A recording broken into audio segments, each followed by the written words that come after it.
السلام عليكم ورحمة الله وبركاته.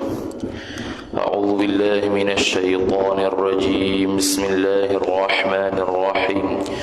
الحمد لله رب العالمين، والصلاة والسلام على أشرف الأنبياء والمرسلين سيدنا محمد وعلى آله وصحبه أجمعين.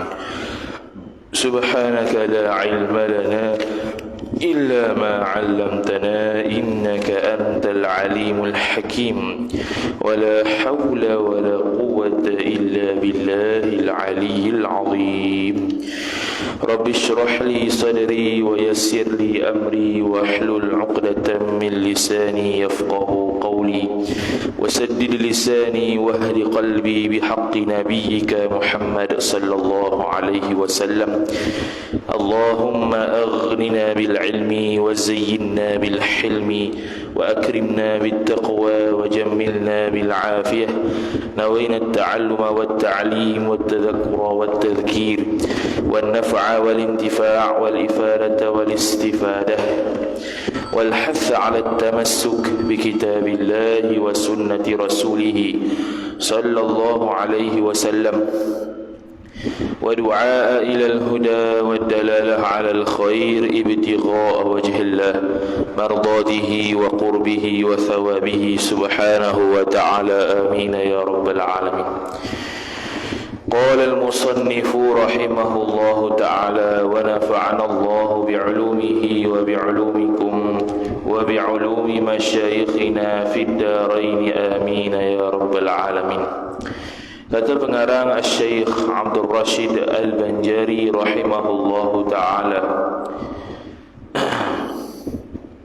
inilah kenyataan bagi umur Nabi-Nabi. Umur Nabi-Nabi ni boleh jadi khilaf, boleh jadi khilaf, boleh jadi satu pendapat. Jadi kenyataan yang bakal dia buat ni mungkin ada khilaf lah. Tu kena kita tengok kitab-kitab sejarah ke, al-ansab, ataupun tafsir Quran, tafsir ataupun syarah hadis yang ada mensyarahkan berkaitan dengan umur para nabi.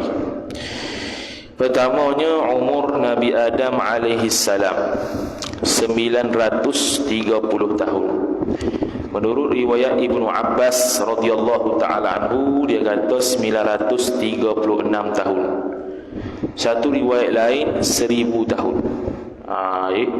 Jadi kalau 930 setakat kita baca tak jumpa lagi, mungkin ada, ataupun mungkin dia ringkas saja 936 tu jadi 930, boleh jadi belakalah. Nombor dua, umur Nabi Nuh alaihi salam 1000 tahun. Yang kita setakat ni jumpa bukan 1000 tahun tapi 950 tahun. Itu pun kata Ibnu Abbas radhiyallahu taala anhu, umur Nabi Nuh alaihi salam 950 tahun. Nabi Nuh dibangkitkan menjadi rasul pada umur 84 tahun. Lama.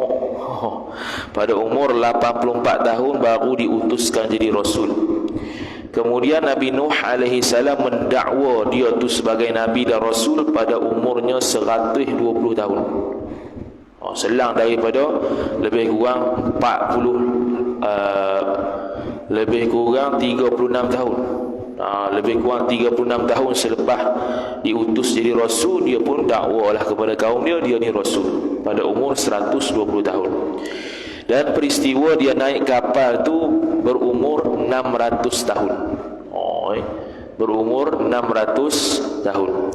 Kemudian selepas daripada naik kapal umur 600 tahun, beliau kekal masih lagi umur dia 350 tahun. Jadi 600 campur 350 semuanya adalah 950 tahun. Itu kata Ibnu Abbas radhiyallahu taala anhu. Kemudian umur Nabi Ibrahim alaihi salam, makna dalam kategori umur ni 17 je, makna tak semualah.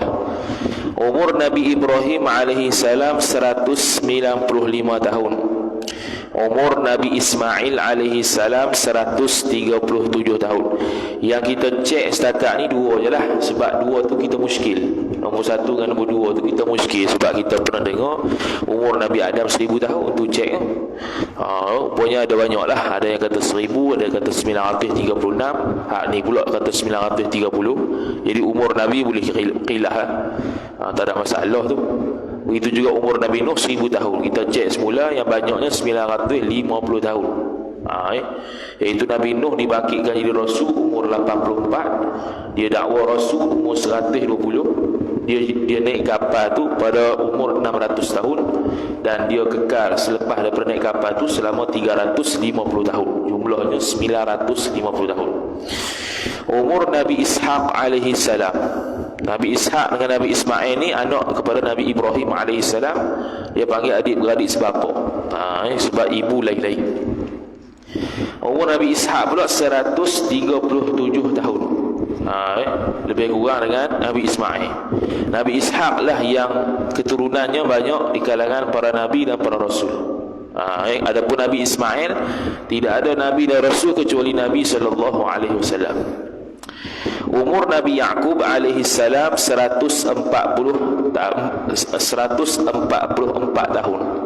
Umur Nabi Yusuf alaihi salam 110 tahun. Umur Nabi Musa alaihi salam 123 tahun. Kemudian umur Nabi Daud alaihi salam 70 tahun. Makin mengurang tu. Nabi Ishaq merupakan tok kepada Nabi Yusuf. Anak dia Nabi Yaqub. Nabi Yaqub pak kepada Nabi Yusuf. Nabi Yusuf AS dibuang oleh adik-beradik dia. Khilaf ulama, adik-beradik dia yang buang Nabi Yusuf tu Nabi ke Rasul. Kalau atas pendapat yang mengatakan mereka bukan Nabi, maka mereka telah bermaksiat kepada Allah Subhanahu Wa Taala kerana telah menyakiti saudara dia lah. Kalau takdir kata mereka tu, pendapat kata mereka tu adalah Rasul dan Nabi, maka mereka buang Nabi Yusuf AS tu kerana perintah daripada Allah Taala. Untuk Allah Ta'ala mentakdirkan Nabi Yusuf sampai ke Mesir. Itu kata Al-Imam As-Sawi rahimahullah dalam Hasyiatus Sawi ala Jawharatit Tauhid.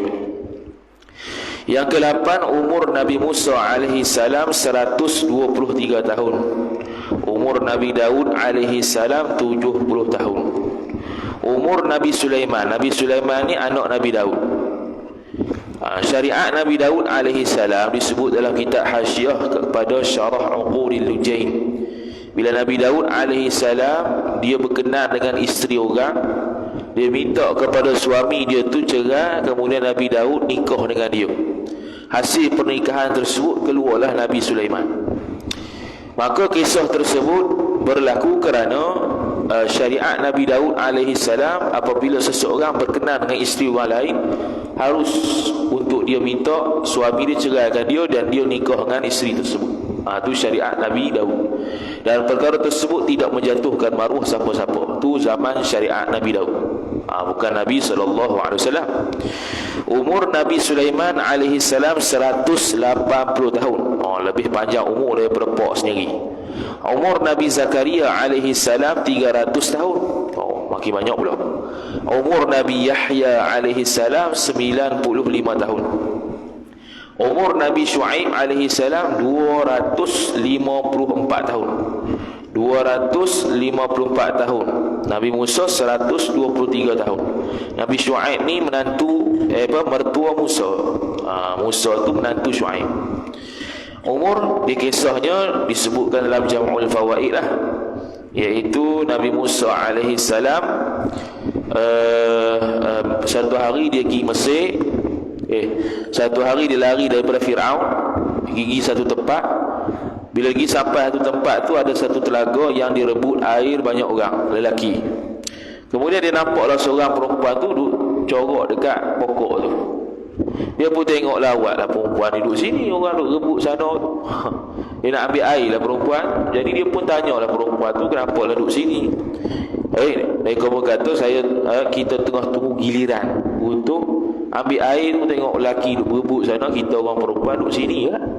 Maka Nabi Musa pun tahu untuk tolong perempuan tersebut untuk ambil air. Lepas tu dia pun tolong dia, bagilah air tu. Sampai ke dalam rumah, perempuan tu pun ceritalah kepada pak dia Nabi Shu'aib. Dan Nabi Syuaib pun panggil dia dan jadilah menantu.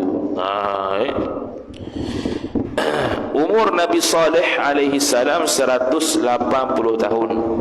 Umur Nabi Hud alaihi salam 165 tahun. Umur Nabi Isa alaihi salam 33 tahun.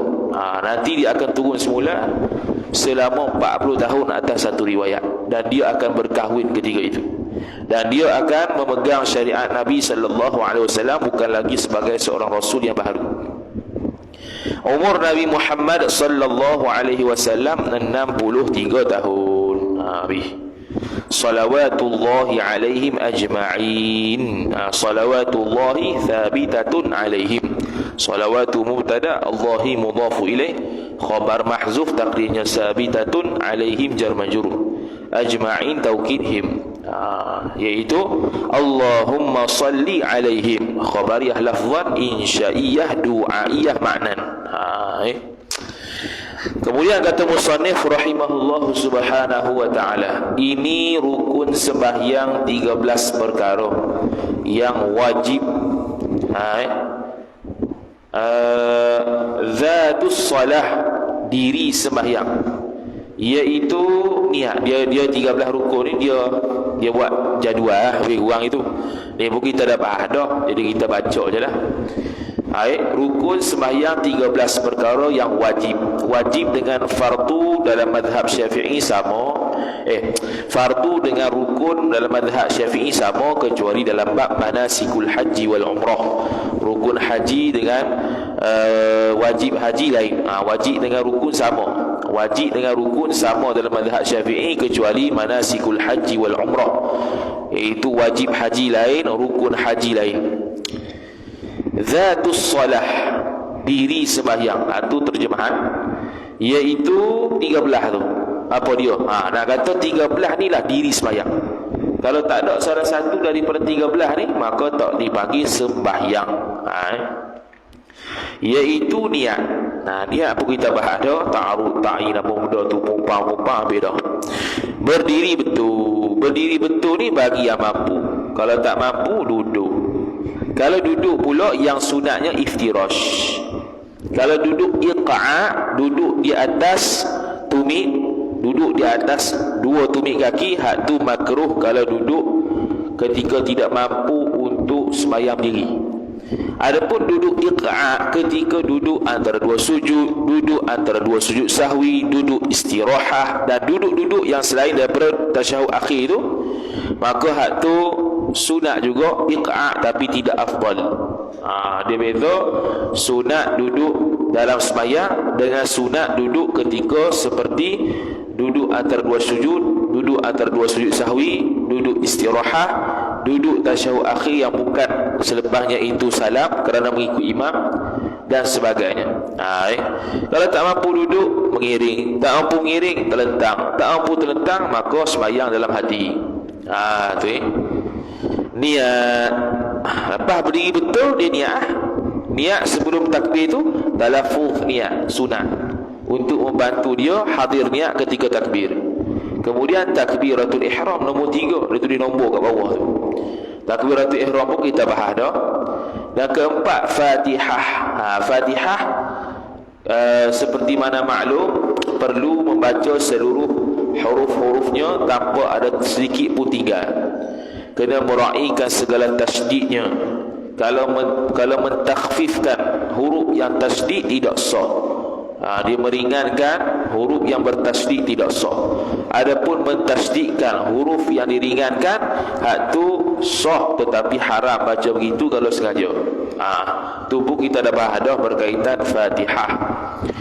Kemudian rokok. Rokok tu kalau buat sekurang-kurang rokok lagu mana kita kata dulu, iaitu sekira-kira kalau tunduk tu dapat sampai tapak tangan ke lutut, walaupun tak letak sungguh. Kalau letak sungguh ke lutut, hak tu sunat.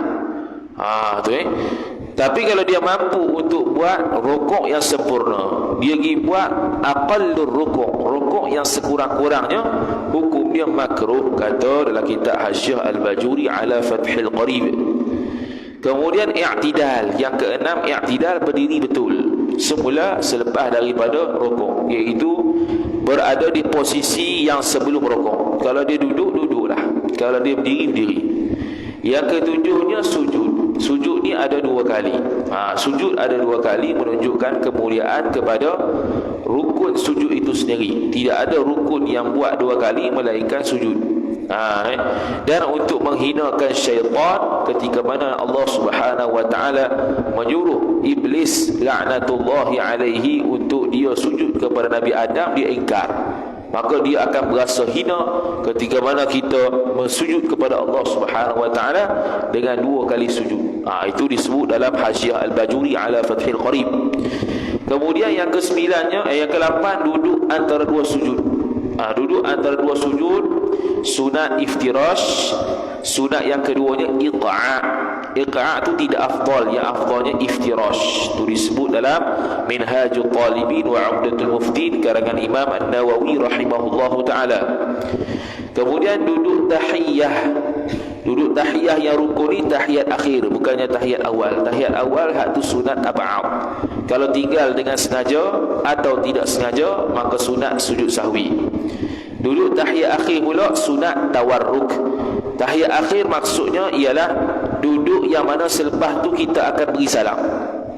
Kalau duduk tahiyat akhir tapi tahiyat akhir imam, kita tak habis lagi rakaat, maka sunat iftirash. Kerana belum selepasnya itu kita akan beri salam. Lepas tambah rakaat barulah kita akan beri salam.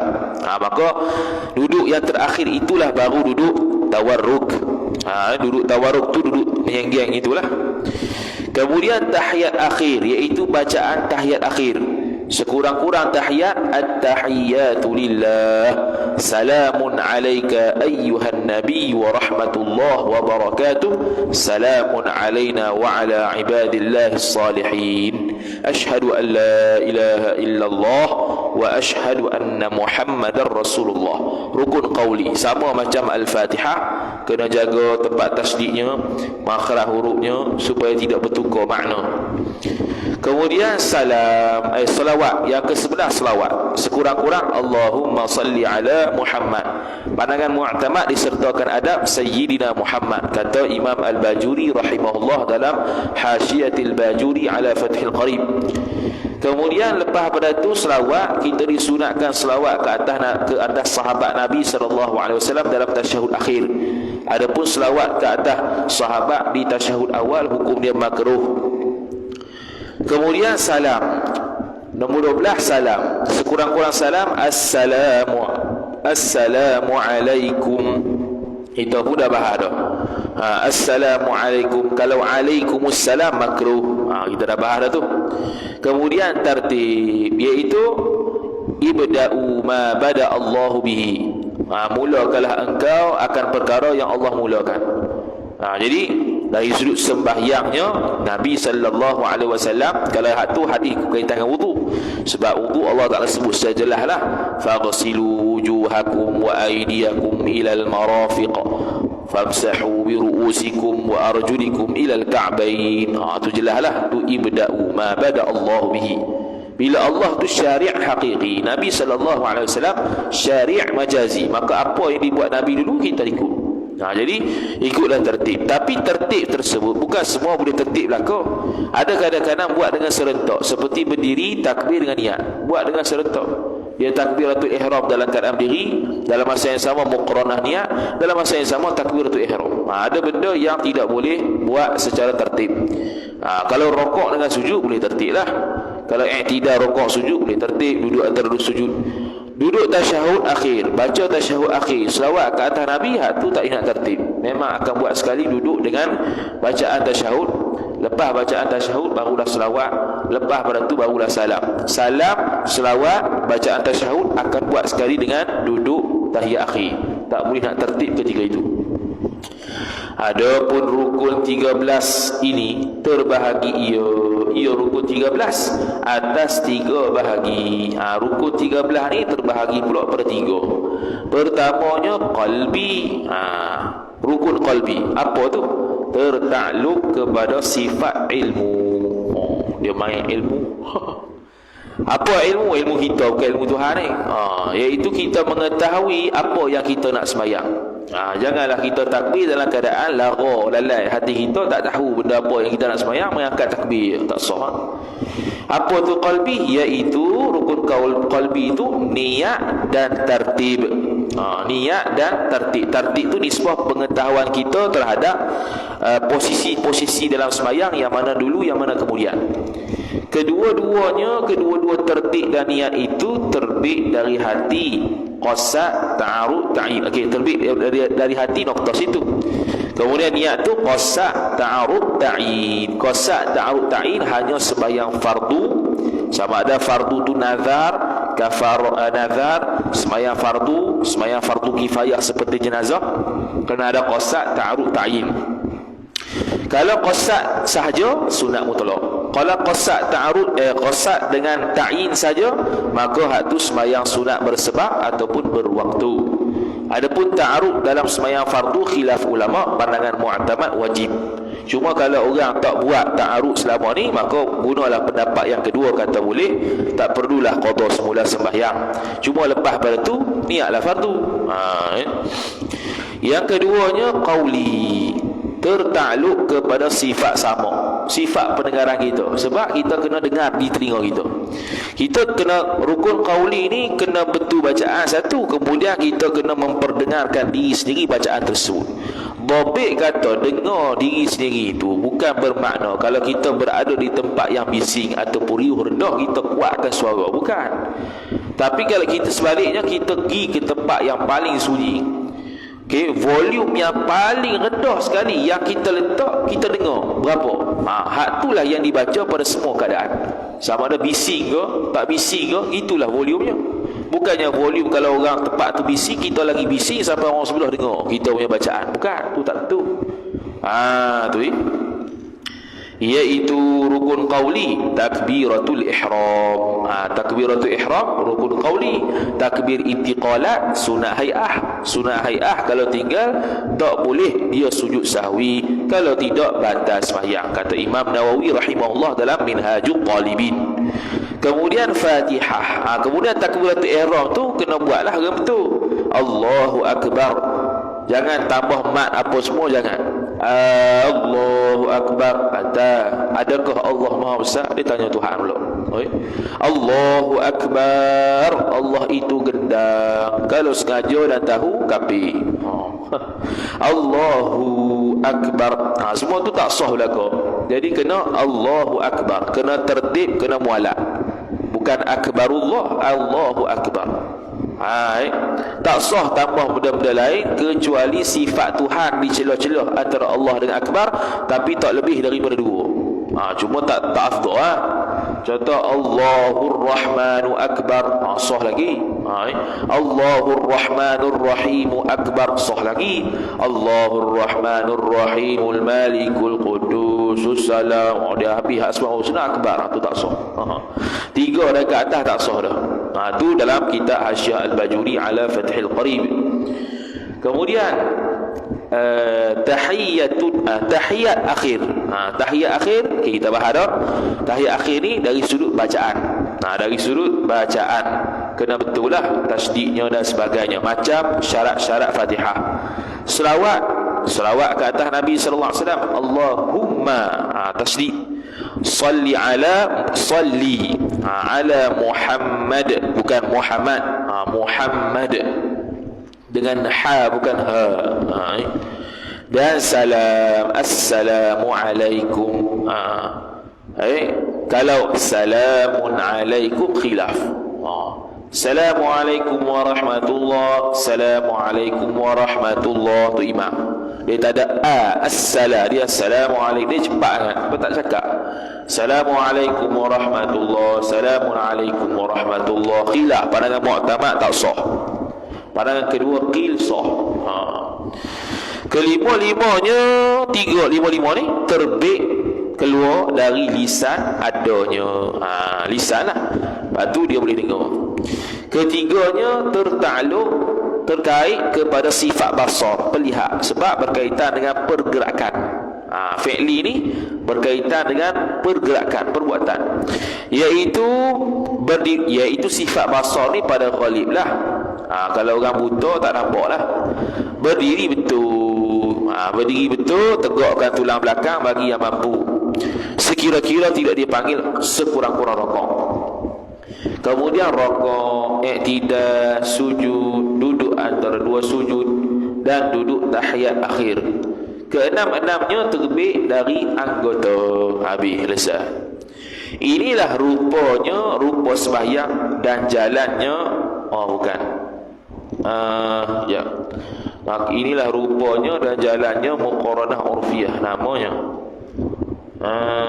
Okey. Inilah, ya.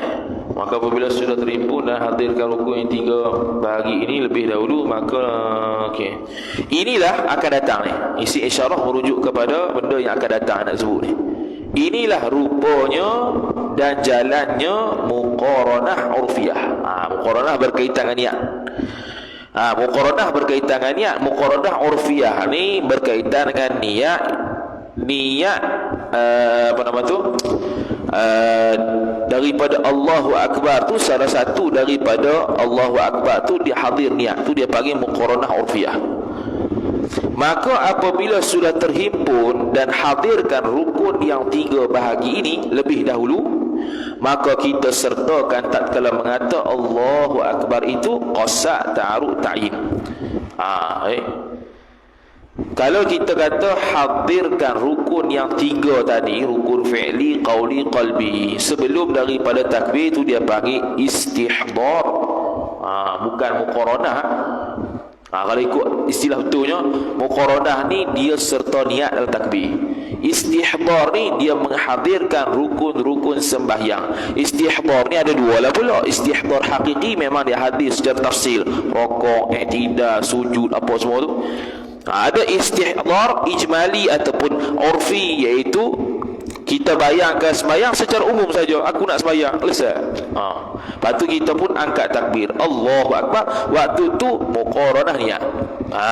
Tu maka kita sertakan tatkala mengata Allahu Akbar itu qasa' ta'arud ta'in, yakni bagi sembahyang fardu.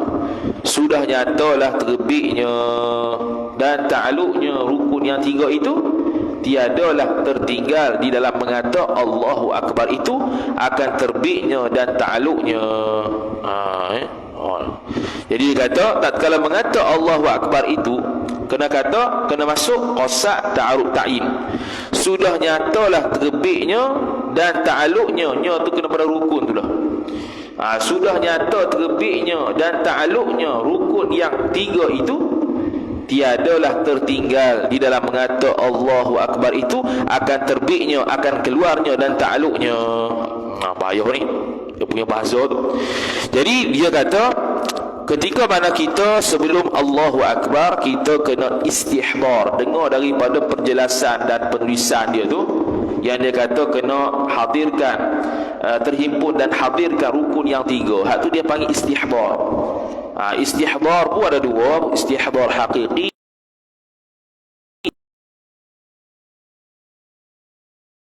jelah. Tidaklah kita istihdar hakiki satu-satu rukun kita ingat belaka sebelum sembahyang tu. Lepas tu kita pun angkat takbir muqaranah niat, ada pula qasa' ta'arud ta'in. Maka hadirnya tadi rukun-rukun tu masuk sekali ketika mana kita takbir, dan muqaranah niat ketika dalam takbir. Tak keluar dah daripada apa yang kita hadirkan dalam hati berkaitan rukun tu ketika takbiratul ihram. Tu yang nak kata. Maka bila dah hadir dah hati sebelum sembahyang itu tentang rukun-rukun sembahyang secara ijmali ataupun tafsili, kita muqaranah pula niat dengan Allahu Akbar, maka lepas pada tu, maka di dalam sembahyang wajiblah khusyuk. Kalau kata wajib khusyuk tu rukun, itu pandangan Imam Ghazali.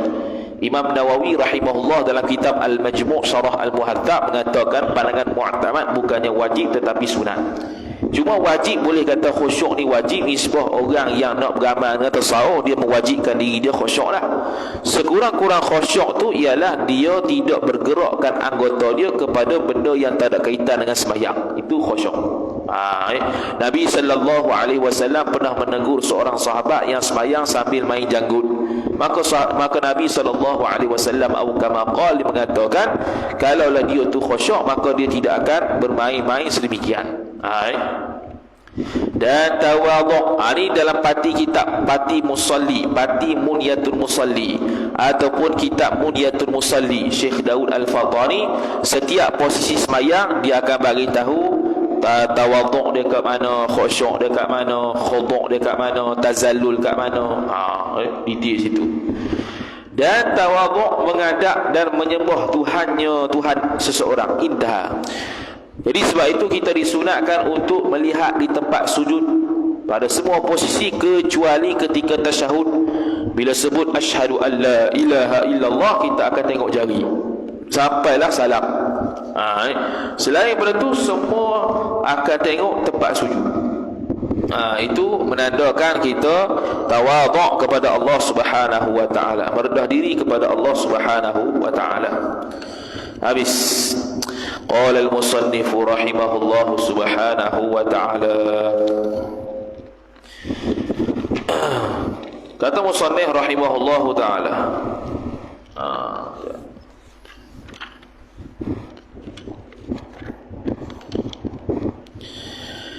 syarat jadi imam. Ni mari bab imam pula ni. Syarat jadi imam. Okey, imam siapakah orang yang menjadi imam? Orang yang paling afdal jadi imamnya orang yang memerintah tempat tu. Orang yang memerintah tempat tu lah yang paling afdal. Kalau tak ada orang yang memerintah di tempat tu, yang kedua paling afdal ialah imam ratib. Imam yang memang sudah ditetapkan jawatan dia mayang situ. Itu imam ratib. Selepas daripada tu yang afdalnya jadi tu imamnya, kalau tidak ada kalau masjid tu tak ada imam ratib, bahkan masjid tu ikut dan dia siapa yang nak sembahyang jadi tu imam, jadilah tak ada ratib tu. Ataupun imam ratib ada tapi tak sampai, diberak lagu mana tu lambat, maka siapakah kita nak dahulukan? Yang paling afdal. Maka yang lebih berhak dan lebih utama untuk kita dahulukan selepas pada itu ialah tok beko. Bukan tok beko, orang yang faqih. Orang yang faqih berkaitan hukum hakam sembahyang. Bukannya tok beko sungguh. Orang yang mahir dalam hukum hakam sembahyang. Kerana berhajat kepada fiqh itu lebih penting, lebih penting kerana perkara-perkara yang berlaku dalam sembahyang ni tidak terhingga, ada macam-macam masalah. Jadi mestilah orang yang tu imam tu perlu tahu hukum selok-belok hukum-hukum sembahyang supaya apa-apa yang berlaku dia boleh tahu. Kalau tidak ada orang yang faqih pula, maka selepas pada tu sama ada tak ada orang faqih ataupun bersamaan tentu dia sama. Contoh dia pemerintah ada dua tempat tu, dua-dua mari sembahyang, dua-dua ni pemerintah belaka, dua-dua ni imam ratib belaka, dua-dua ni faqih belaka. Lepas pada tu siapa pula kita nak ambil ciri-ciri dia? Kalau dua-dua tu faqih belaka ataupun tak ada dua-dua tu faqih belaka, lepas pada tu orang yang berhak jadi imamnya ialah orang yang dia panggil bahasa Arab al-aqra. Al-aqra ni khilaf ulama. Apa maksud al-aqra? Pandangan pertama mengatakan al-aqra itu ialah al-ahfaz, iaitu orang yang paling banyak hafal. Orang yang paling banyak hafal Al-Quran. Itu disebutkan dalam kitab Syarah Al-Irsyad oleh Syekh Ibn Hajar Al-Haytami rahimahullahu ta'ala. Syekh Ibn Hajar Al-Haytami rahimahullahu ta'ala ada dua kitab Syarah Al-Irsyad.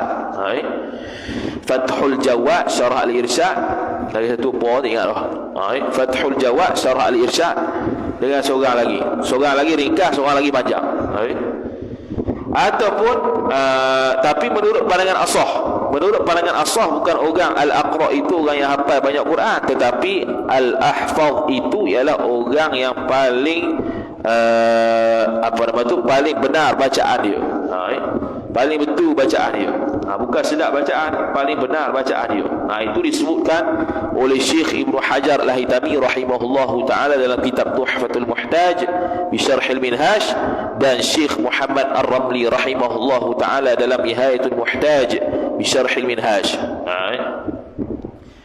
Kemudian kalau tak ada juga ataupun bersamaan dua orang tu, maka kena dahulukan pula kepada orang yang zuhud. Orang yang zuhud. Orang zuhud ni orang yang membuat segala benda yang wajib, meninggalkan segala benda yang haram, dan juga meninggalkan benda yang makruh lah, dan juga mengambil qadar benda yang halal sekadarnya saja. benda yang harus seqadarnya sahaja. Itu orang zuhud. Beza dengan warak. Warak ni pula orang yang meninggalkan benda yang haram, benda yang makruh, benda syubhat, buat benda wajib dan sunat, tetapi dia ambil qadar yang halal tu tidak seperti mana zuhud. Dia ambil lebih, ya. Tu warak. Jadi kalau tidak ada orang yang tidak ada orang yang faqih, maka al-aqra, iaitu orang yang lebih bagus bacaannya. Kalau tak ada juga, maka zuhud. Sama ada tak ada ataupun bersamaan lah. Jadi kita kata tu, sama ada tak ada tu imam tu ataupun bersamaan sifat, maka lebih utamakan zuhud. Lepas tu kalau sama juga ataupun kalau tak ada, maka pilihlah pula orang yang warak. Pilihlah pula orang yang warak. Orang yang warak ni orang yang meninggalkan syubhat. Kalau hak wajib tu tak payah kata lah, wajib dia buat, haram dia tinggal. Tetapi warak ni dia meninggalkan syubhat. Kalau sama juga ataupun tak ada dah orang lain, maka kena pilih, kena utamakan pula orang yang terdahulu berhijrah dengan Nabi sallallahu alaihi wasallam. Ni kalau sahabat lah. Orang yang terdahulu berhijrah dengan Nabi sallallahu alaihi wasallam, ataupun orang yang berhijrah ke negeri Islam daripada negeri kafir. Itu diutamakan pula. Kemudian selepas daripada tu, kalau tak ada juga, maka dahulukan orang yang terlebih dahulu Islamnya. Orang yang terlebih dahulu masuk Islam. Dahulukan pula hak tu. Seterusnya ialah orang yang terlebih dahulu masuk Islam. Maka orang, kalau pemuda tersebut masuk Islam awal berbanding dengan orang tua masuk Islam, maka dahulukan orang muda yang masuk Islam. Sebab dia lebih awal masuk Islam, ni sebuah umur. Jadi kalau orang muda masuk Islam, orang tua pun masuk Islam, maka dahulukan orang yang muda yang masuk Islam semalam. Bukan dari sudut umur. Kalau orang muda masuk Islam hari ni, orang tua masuk Islam esok, maka dahulukan orang muda yang masuk Islam hari ni, kerana dia baru masuk Islam lebih dahulu daripada orang tua tadi. Orang tua semalam, orang tua esok. Orang muda hari ni dia masuk Islam. Dia masuk Islam hari ni. Orang tua tu masuk Islam esok. Maka kalau bertemu antara sifat-sifat tadi, maka dia perlulah masuk Islam. Dia perlulah yang boleh beri hak imamnya ialah orang muda yang masuk Islam pada hari ni, kerana dia baru masuk Islam, dia dahulu lebih daripada orang tua tadi. Lepas tu kalau dua-dua masuk Islam serentak, orang tua tu masuk Islam, orang muda tu pun masuk Islam, serentak masuk Islam belaka, maka hendaklah didahulukan orang tua. Hendaklah didahulukan orang tua kerana dia lebih tua di sebuah usia. Lepas tu kalau orang tersebut masuk Islam dengan diri sendiri, dengan masuk Islam dengan melalui ittiba'. Ittiba' ni ikut mokpok. Ikut mokpok. Mokpok tu Islam dah, lahir anak tu automatik Islam. Bila anak tu automatik Islam, banding dengan orang tu masuk Islam dengan sendiri, maknanya dia kafir dulu kemudian masuk Islam. Kalau dah tak ada semua kategori kita tadi, ada dua orang ni ya. Orang yang masuk Islam melalui jalan mokpok, orang yang masuk Islam atas jalan sendiri, maka didahulukan orang yang masuk Islam atas jalan sendiri berbanding orang yang masuk Islam dengan jalan ittiba'. Dengan jalan mokpok, dia lebih afdal, jadi itu imam. Kalau tak ada juga, bila tak ada juga, maka didahulukan pula imam yang mana orang puji dia. Yang paling banyak orang sebut kebaikan dia, orang puji dia, hak mana lebih baik, maka hak itulah yang berhak untuk menjadi imam. Kalau tak ada juga orang macam tu, ataupun bersamaan juga orang macam tu, maka pilih pula tu imam yang paling bersih pakaian dia. Tu imam yang paling bersih pakaian dia. Kemudian tak ada juga, lepas pada tu pilih pula orang yang paling bersih muka dia. Orang yang paling bersih muka dia. Kalau tak ada juga, maka orang yang paling bersih badannya. Bersih pakaian, bersih muka, bersih badan. Tiga tu. Bersih pakaian diutamakan, kemudian bersih muka, kemudian bersih badan. Lepas pada tu tak ada juga, ambil pula tu imam yang pekerjaan dia bagus. Pekerjaan dia bagus. Apakah pekerjaan yang baik antara dua orang ni? Yang paling baik. Hak ni contohnya. Dia jadi tu imam. Kemudian tak ada juga ataupun sama juga, maka pilih pula tu imam yang suara dia bagus. Baru suara bagus. Akhir sekali. Suara dia bagus. Sebab apa suara bagus tu menjadi sebab dia ni diutamakan jadi tu imam? Kerana supaya orang yang ikut dia jadi tu imam ni berasa lunak hati. Dengar suara dia jadi relax, tenang. Dan mendengar setiap ungkapan-ungkapan bacaan-bacaan yang dibaca oleh imam tersebut kerana suaranya sedap. Kemudian kalau tak ada juga, maka pilih pula tu imam yang handsome. Tadi tu bersih wajah lain, handsome lain. Ni handsome pula. Handsome pula. Kalau tak ada juga, pilih pula tu imam yang mana isteri siapa paling cantik. Ada pula. Isteri siapa paling cantik, dia pula diutamakan itu imam. Tak ada juga, maka pilih orang yang pakai pakaian baju putih. Dia diutamakan berbanding orang yang berpakaian baju hitam. Hak tu paling terakhir. Banyak tertib ni. Pertamanya apa tadi, iaitu orang yang memerintah, kemudian imam ratib, kemudian orang yang faqih, orang yang reti hukum hakam sembahyang, kemudian orang yang baik bacaan dia, kemudian orang yang zuhud, kemudian orang yang wara', kemudian orang yang terdahulu berhijrah kepada Nabi SAW ataupun berhijrah kepada negeri kufar. Kemudian lepas pada itu diutamakan pula orang yang masuk Islam terlebih dahulu. Kemudian diutamakan pula orang yang baik pujian orang kepada dia tu bagus, paling banyak. Yang ke-10-nya orang yang paling bersih pakaiannya, kemudian orang yang paling bersih mukanya, kemudian orang yang paling bersih badan dia, kemudian orang yang paling baik pekerjaannya, kemudian orang yang baik suaranya, kemudian orang yang paling handsome, kemudian orang yang paling cantik isterinya, kemudian orang yang pakai pakaian putih. 17 tu. 17 ingat tak? Tak ingat tulis lah, tengok Allah. Kemudian syarat jadi imam itu 4 perkara. Ada 4 ni dia ringkas ni. Pertamanya, menentukan diri seorang akan jadi imam. Niat imaman. Kalau tak niat imaman, khilaf ulama jemaah 27 darjat tu dapat ke tak bagi makmum. Kalau imam memang confirm tak dapat dah. Makmum 27 darjat khilaf. Pandangan mu'tamad 27 darjat dapat juga. Keduanya, meninggikan tempat sedikit. Meninggikan tempat ni boleh kita kata dia ke depan sikit. Kalau tu imam belakang, makmum depan tidak sah lah. Makmum duduk depan, imam duduk belakang, tak sah. Sebab dia mendahului tu imam. Cumanya kalau kod Mekah, tu dia bulat. Bila bulat tu imam tersebut duduk di penjuru, duduk di sini, contohnya di Kaabah, ni tu imam.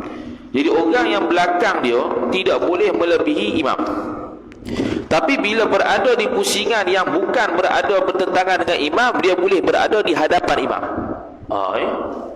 Jadi kalau lepas segi Kaabah tu imam duduk sini, orang yang belakang imam tu tak boleh mendahului itu imam, tak sah. Tapi selepas daripada pusingan ke Kaabah yang lain, posisi Kaabah yang lain yang bukan berhadapan dengan imam, maka dia boleh berada di posisi yang di hadapan imam. Kalau andai kata kita tarik line tu lah, dia berada di posisi depan imam ni, tak apa ke? Tak apa, sebab tu imam bukan depan dia menghadap Kaabah. Tu dimaafkan. Tu boleh. Yang tak bolehnya kalau dia berada di hadapannya itu ada tu imam, makmum ada belakang, makmum di depan daripada tu imam, tu tidak sah. Kalau dia semayang dalam Kaabah, tu lagi tak ada masalah. Tu imam hadap sana, makmum hadap sini, tak ada masalah. Semua tu kiblat belakang. Asalkan tidak ada gambaran makmum duduk depan, imam duduk depan, imam duduk belakang. Tu tak boleh. Kalau dalam Kaabah, makmum duduk depan, imam duduk belakang, tak boleh. Kalau makmum duduk sini, imam duduk sini, boleh. Makmum hadap sana, imam hadap sini, boleh. Jangan nampak makmum depan daripada tu imam sudah dalam Kaabah. Kalau dalam Kaabah tu imam nak hadap barat, makmum nak hadap timur, ataupun makmum nak hadap utara, imam nak hadap selatan, boleh. Tu dalam Kaabah. Ketiganya melanjutkan baca yang pendek. Melanjutkan baca yang pendek ni tak faham apa dia ni. Melanjutkan baca yang pendek. Apa maksud melanjutkan baca yang pendek? Tak faham tu. Cari pun tak jumpa. Tu. Keempatnya akan membesarkan suara daripada makmum. Membesarkan suara daripada makmum tu tidak wajib, bahkan tu hanya sunat. Tetapi bila dia membesarkan suara daripada makmum, maka dia hendaklah qasad untuk zikir. Kalau dia tu takbir, contoh Allahu Akbar, jadi dia kena qasad zikir. Kalau dia tidak qasad zikir, sama ada dia qasad zikir serta qasad memberitahu orang, itu sah. Qasad zikir sahaja sah, qasad memberitahu orang sahaja tidak sah. Kalau tidak niat apa-apa, untuk orang awam untuk orang awam sah, untuk orang yang tahu tak sah. Itu 4 masalah. 4 masalah berkaitan dengan angkat suara ketika takbir. 4. Okey, lemuk. Kemudian kata musannif rahimahullah subhanahu wa ta'ala, syarat jadi makmum itu 4 perkara.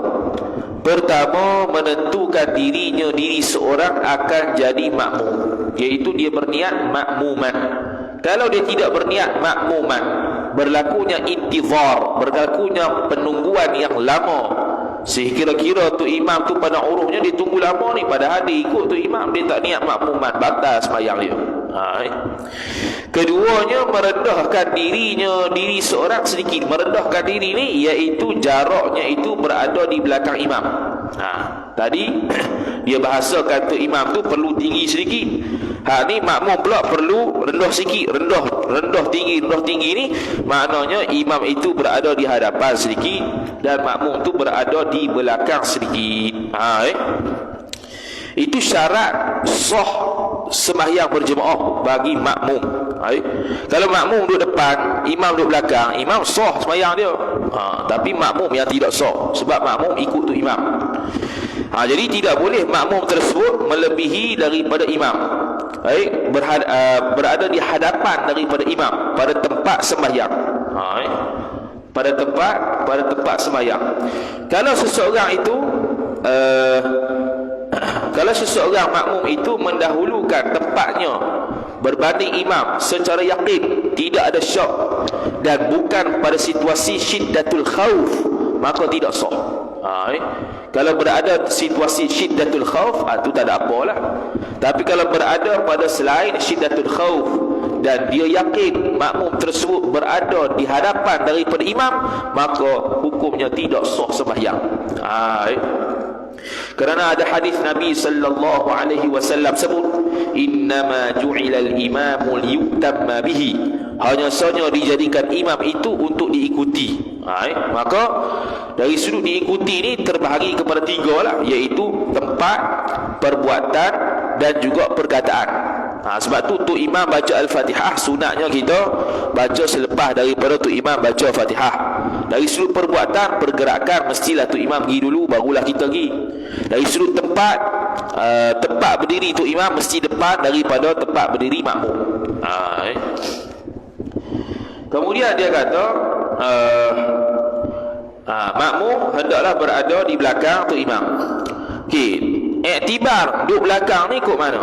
Iktibar duduk depan dengan duduk belakang daripada tu imam tu lagu mana? Iaitu dengan tumit. Dikira melalui tumit. Kalau dia sembahyang berdiri, kalau dia sembahyang berdiri, maka dia mestilah berada di belakang daripada tumit tu imam. Tidak boleh ke depan daripada tumit tu imam. Tu kalau sembahyang berdiri. Kalau sembahyang duduk, dikira diaktibarkan punggung. Jadi punggung dia tu tak bolehlah lebih ke depan berbanding daripada punggung imam. Tu kalau dia sembahyang duduk. Kalau sembahyang ittija', sembahyang dalam keadaan mengiring pula, maka makmum tersebut tidak boleh lebih nisbah kepala berbanding itu imam. Tu imam makmum kepala dia lebih depan daripada tu imam, tak boleh. Dia mesti berada daripada belakang tu imam. Intijak ni mengiring. Jadi dia mesti duduk belakang, kepala dia iktibar kepala dia berada di belakang tu imam, bukannya berada di hadapan tu imam. Kemudian habislah mengiring. Selesai. Kemudian kalau seseorang itu dia tu imam ada di hadapan dia. Kemudian dia berada di belakang tu imam. Sebelah kaki dia berpijak di belakang tu imam. Kemudian sebelah kaki yang lain berada di hadapan tu imam. Adakah sah sembahyangnya ataupun tidak? Jawapannya khilaf. Kalau seseorang itu sembahyang, sebahagian tapak kakinya itu berpijak di belakang tu imam, sebahagiannya lagi berpijak di hadapan tu imam, maka berlaku khilaf di kalangan Syekh Ibnu Hajar Al-Haytami dengan Syekh Muhammad Ar-Ramli rahimahullahu ta'ala, adakah sah ataupun tidak. Syekh Ibnu Hajar Al-Haytami rahimahullahu ta'ala mengatakan bahawasanya sembahyangnya itu tidak sah. Adapun Syekh Muhammad Ar-Ramli rahimahullahu ta'ala mengatakan sembahyangnya itu sah. Tu khilaf.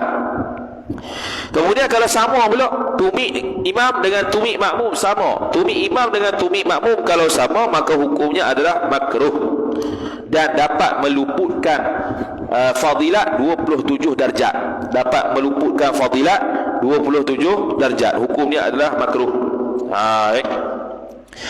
Begitulah kalau dalam bab sembahyang Jumaat, apa-apa sahaja yang membabitkan sembahyang Jumaat tu hukum dia makruh, maka akan hilang darjat 27 darjat tu.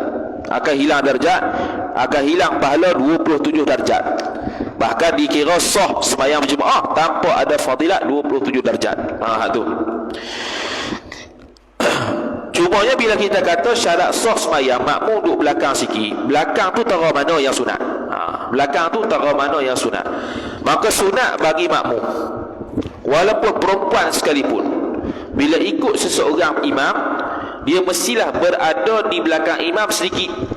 Berada di belakang imam sedikit, iaitu keseluruhan tapak kaki dia itu berada di belakang tumit itu imam. Walaupun sah kalau jari dia itu memanjang sampai lebih daripada tu imam bodoh, kaki dia jenis panjang, tapi tumit belakang daripada tu imam, sah dah. Cuma afdalnya ialah dia belakang daripada tumit itu imam, kaki keseluruhannya. Itu yang lebih afdal. Itu yang lebih afdal. Sebab apa? Sebab menzahirkan adab kepada antara imam dengan makmum. Antara imam dengan makmum. Tak payah jauh sangat, sikit saja, iaitu dia tu mestilah di belakang daripada tumit tu imam keseluruhannya. Itu lebih afdal. Kemudian kalau dia duduk belakang, jarak yang menyebabkan dia tu dapat fadilat 27 darjat ialah tidak lebih daripada 3 hasta. Kalaulah dia duduk belakang tu imam lebih daripada 3 hasta, tak dapat fadilat berjemaah, walaupun sah. Walaupun sah.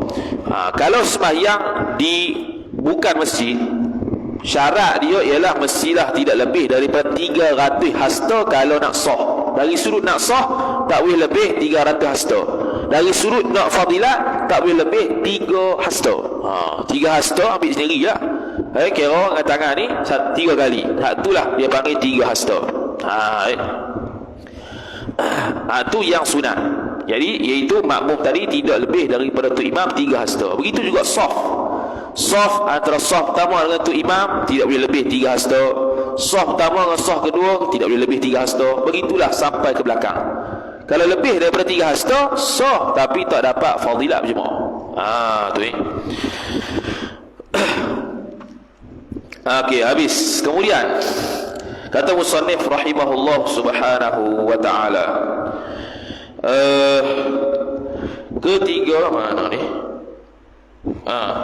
Ketiga, jangan membesarkan suaranya suara makmum daripada imam. Membesarkan suara, menguatkan suara daripada imam, hak tu adalah makruh, kerana dia disunatkan untuk sir, dia pergi baca derah, makruh.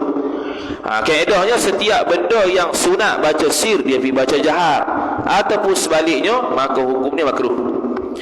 Bukannya maksudnya batal sembahyang, tak kan. Keempatnya, jangan mendahului pada imam. Jangan mendahului pada imam ni kita tanggung kata jangan mendahului nisbah rukun fi'li. Nisbah rukun fi'li. Kerana wajib antara syarat sah untuk berjemaah, makmum wajib mengikut imam. Wajib mengikut imam pada 3 perkara. Wajib mengikut imam pada 3 perkara. Pertamanya dari sudut tempat tadi. Kita mestilah belakang sikit daripada tu imam, baru nampak ikut. Yang kedua, dari sudut takbiratul ihram. Takbiratul ihram tidak boleh mendahului imam, tidak boleh bersamaan dengan imam. Dua-dua tu tak sah. Mestilah tu imam sebut ra pada Allahu Akbar, barulah kita pun Allahu Akbar. Begitu. Dan yang ketiganya, mestilah dia mengikut tu imam rukun fi'li, ataupun kita kata perbuatan imam. Perbuatan imam. Adapun rukun qauli, tu tak wajib. Macam contoh Fatihah, tu imam baca Fatihah, kita pun baca Fatihah, boleh, cuma tak afdal. Yang afdalnya tu imam baca Fatihah, kita diam, lepas amin baru kita baca Fatihah. Dan apa nama tu, setiap daripada 3 yang kita sebut tadi, setiap daripada 3 yang kita sebut tadi, tempat, takbiratul ihram, kemudian perbuatan imam, masing-masing ni ada hak wajib, ada hak sunat. Ada hak wajib, ada yang sunat. Jadi kalau yang panggil mestilah mengikut tu imam dari sudut tempat, mestilah mengikut tempat, mestilah mengikut tu imam nisbah tempat, maka wajib makmum tadi tidak mendahului imam nisbah tumit tadi kita sebut dah. Dan wajib juga tidak berada di belakang tu imam melebihi 300 hasta. Ni kalau bukan masjid. Kalau masjid tak kisah. Masjid tu kalau luas 400 km pun, kita tu imam tu berada di kilometer yang satu, kita 400 belakang kali. Hak tu sah tapi tidak dapat fadilat berjemaah. Cuma nisbah kita nak kata sah sembahyang tu, yang wajibnya bagi makmum mesti berada di belakang tu imam, dan tidak boleh lebih daripada 300 hasta bagi selain masjid. Itu wajib. Adapun dari sudut sunatnya, mestilah dia tu tak lebih daripada 3 hasta duduk belakang tu imam.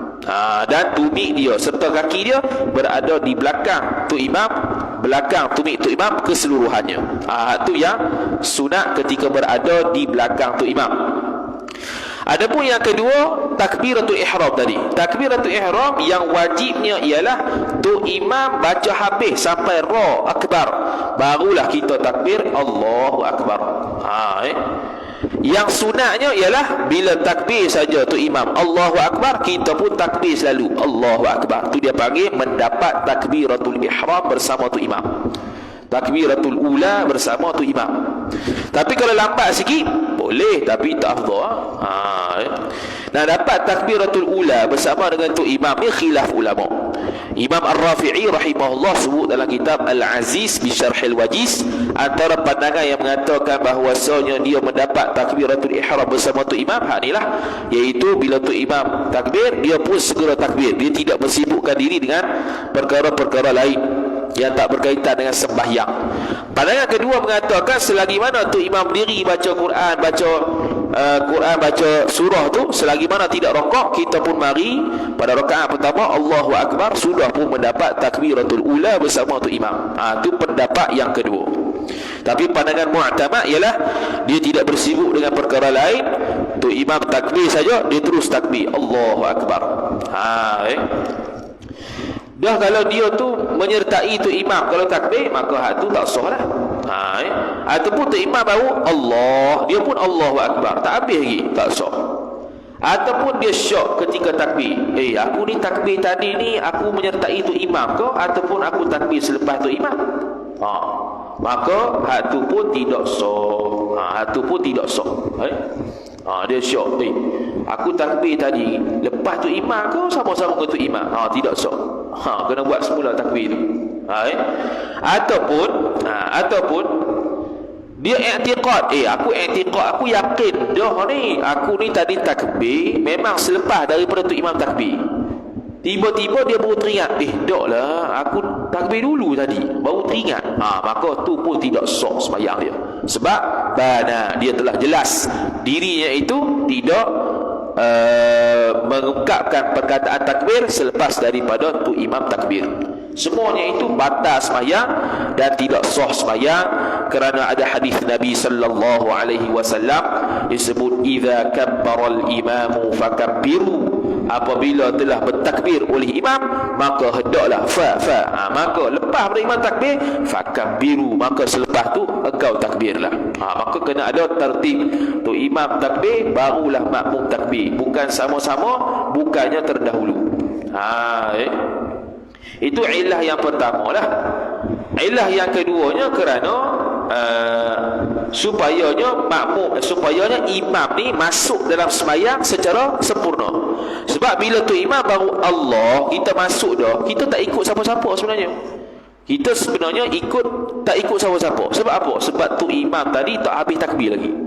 Tu imam bila tak habis takbir lagi, maka dia seolah-olah tak sembahyang lagi. Kita dah habis takbir dah kita ikut siapa? Jadi sebab itu tidak sah makmum mendahului takbir daripada imam. Cuma ada sebahagian pendapat ulama, sebahagiannya iaitu Imam Al-Baghawi rahimahullahu ta'ala, dia berfatwa kalaulah seorang tu imam tu dia takbir tak habis lagi, makmum pun takbir habis dah, menurut dia kata sah lagi, tapi sah sebagai sembahyang sendiri. Lepas daripada tu imam takbir baru dia niat makmuman, jadi makmum pada dia. Tapi pandangan tersebut pandangan yang dhaif, bukan pandangan yang mu'tamad dalam mazhab Syafi'i. Tu. Okey, habis. Kemudian yang ketiga tadi, kita perlu mengikut dia nisbah apa dia? Nisbah perbuatan. Nisbah perbuatan. Maka perbuatan hendaklah dia buat dulu sampai habis sunat yang afdalnya. Yang afdalnya ialah tu imam habis pindah daripada rukun pertama ke rukun kedua baru kita gerak. Tu imam habis pindah rukun pertama ke rukun kedua baru kita start pindah.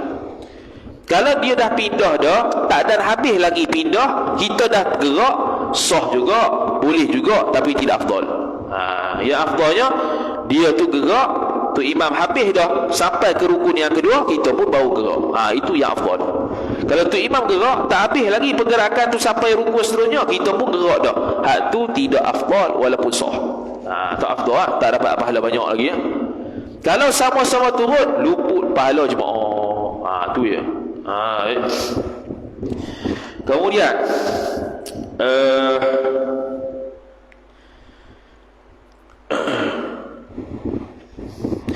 begitu juga batas sembahyang makmum tu, apabila makmum tu pergi depan daripada tu imam dua rukun fi'li dia buat dulu. Tu imam tak buat lagi, dia buat dah dua rukun fi'li berturut-turut, sama ada rukun tersebut rukun pendek ataupun rukun panjang. Tu imam duduk diri, dia pergi rokok sendiri, dia pergi i'tidal sendiri, habis batal aku tu. Dia masuk dua rukun, sama ada rukun yang panjang ataupun rukun yang pendek dan panjang. Okey, taswir yang kata dua rukun ni dia gini. Contoh tu imam berdiri, makmum pun rokok. Okey, dia tak kira satu lagi. Makmum pun i'tidal, kira satu, tinggal satu rukun, iaitu rokok. Dia pun on the way nak sujud, tinggal dua, baru batal. Tapi kalau dia i'tidal duduk situ ya, tak batal. Tak batal lagi, sebab dia tak panggil orang yang meninggalkan tu imam dua rukun, dia masih tinggal satu rukun. Meninggalkan satu rukun daripada tu imam makruh.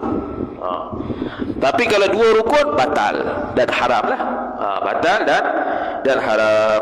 Itu disebutkan oleh Syekhul Islam Zakaria Al-Ansari dan Syekh Muhammad Al-Khatib Asy-Syirbini rahimahullahu ta'ala dan Syekh Muhammad Ar-Rabli rahimahullahu subhanahu wa ta'ala. Tu. Kemudian kata musannif rahimahullahu subhanahu wa ta'ala, adapun yang haram orang tiada berair sembahyang, wallahu ta'ala a'lam. Ada soalan?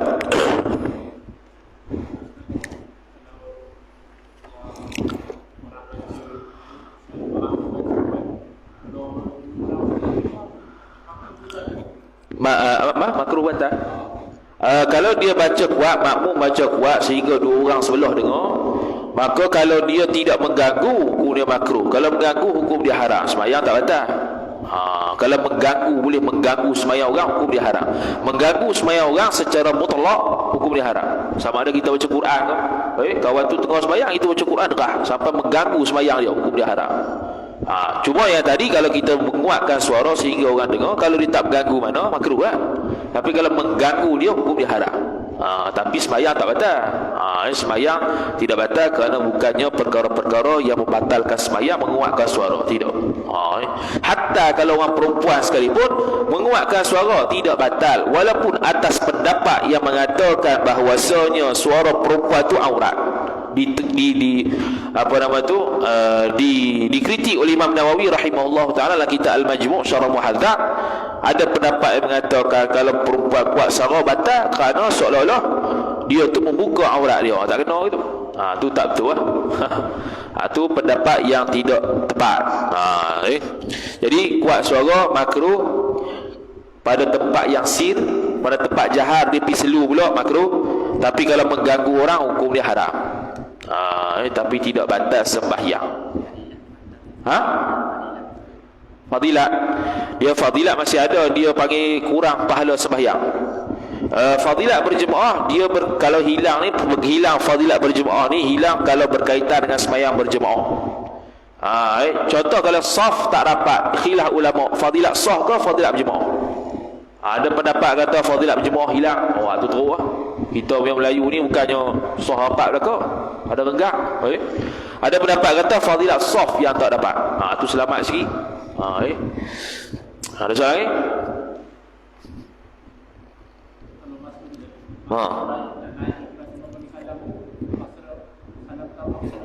Okey, orang yang masbuk rakaat, nak naik semula selepas salam tu imam, kena lepas daripada salam tu imam pertama ke tu imam kedua. Sunatnya selepas salam tu imam yang kedua. Cuma kalau lah dia ni rakaat selain rakaat kedua. Kalau makmum ni, contoh dia nak naik lagi 3 rakaat, dia naik lagi 1 rakaat, mana dia rakaat yang pertama dengan kedua lah. Rakaat pertama dengan ketiga. Hak ni lepas tu imam bagi salam, yang kedua dia tak boleh tunggu lama. Kalau tunggu lama batal, kerana dia duduk tempat yang bukan sepatutnya. Sebab rakaat pertama mana ada duduk, rakaat ketiga mana ada duduk, rakaat kedua dia lah tasyahud awal. Dia kena segera bangun lepas daripada salam kedua. Bukan salam pertama. Ni ada orang silap kata, bukan kena segera, lepas tu salam pertama terus bangun lah. Tak, tetap salam kedua. Cuma bezanya ialah orang yang masih rakaat pertama ataupun ketiga ni dia kena segera bangun. Orang yang rakaat kedua, dia tak apa duduk lama sampai ke kiamat tak apa. Sebab dia berada pada tempat yang boleh duduk, iaitu tasyahud awal. Yang rakaat pertama dengan rakaat ketiga tak boleh duduk sebab bukan tempat dia. Tempat dia duduk pada rakaat kedua dengan rakaat keempat, ataupun rakaat kedua dengan rakaat ketiga kalau maghrib. Lagi? Macam mana? Okey, betul. Boleh betul. Kalau tu imam sembahyang maghrib dia baca slow, dia tak ingat baca kuat, boleh ke tak makmum tegur? Boleh. Subhanallah. Tapi dengan syarat macam tadi, qasad zikir ataupun qasad zikir serta memberitahu. Tak boleh qasad beritahu saja ataupun tak qasad apa-apa, kecuali bagi orang awam. Bagi orang yang reti maka batal. Kalau orang awam dimaafkan. Orang awam yang tak belajar lagi lah, yang belajar dah kena buat kena qasad zikir. Boleh dia tegur subhanallah. Tu imam pun sedar. Ya, silap. Tu ada lagi?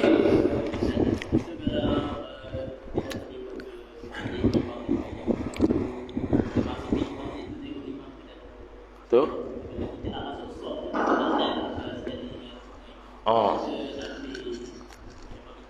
betul.